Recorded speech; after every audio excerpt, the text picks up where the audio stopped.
બહુ બધી જગ્યાએ જિગ્નેશ દાદાના નામથી, રાધે રાધે તથાસ્તુ વિદ્યાપીઠના નામથી ખોટું દાન લેવાઈ રહ્યું છે.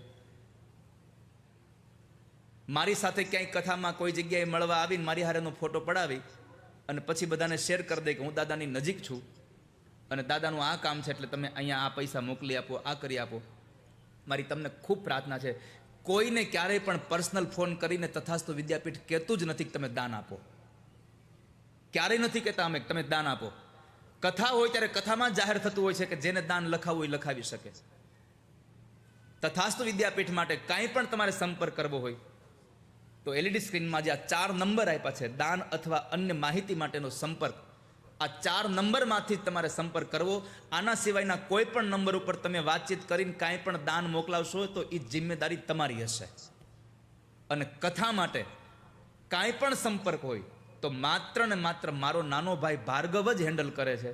માત્ર ને માત્ર ભાર્ગવ જ એની સાથે મુલાકાત કરે છે. આના સિવાય કોઈ કથા નથી આપતું. હું પોતે કથા નથી આપતો, યાદ રાખજો. આમાં બધું આવી ગયું.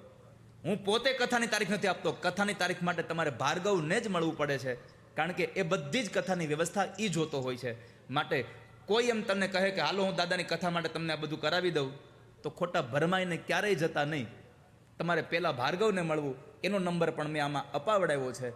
આ એટલા માટે કહું છું કે હમણાં જ તાજેતરમાં મારા નામથી એક જગ્યાએથી દાન લઈ આવીને પાછા એ દાન જેને આપ્યું હતું એ ઉઘરાણી માટે મારી પાસે આવ્યા. તમે અમારું નામ કેમ ન બોલ્યા?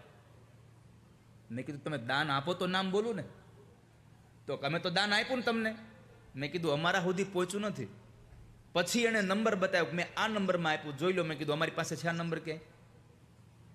એટલા માટે મારે તમને આ જાણ કરવી પડી કે તમે તમારી સદભાવનાથી દાન કરતા હો તથાસ્તુ વિદ્યાપીઠના ગરીબ છોકરાઓ માટે, અને તમારું દાન કોઈ બીજો લઈ જાય, જુગાર રમી જાય, એના કરતાં મારી પ્રાર્થના છે કે તમે સદ જગ્યાએ, સારી જગ્યાએ માહિતી મેળવીને પછી દાન આપજો. એના પહેલાં ક્યારેય દાન ના આપશો. તથાસ્તુ વિદ્યાપીઠ તમને સામેથી ફોન કરીને ક્યારેય નહીં કહે તમે દાન આપો એમ.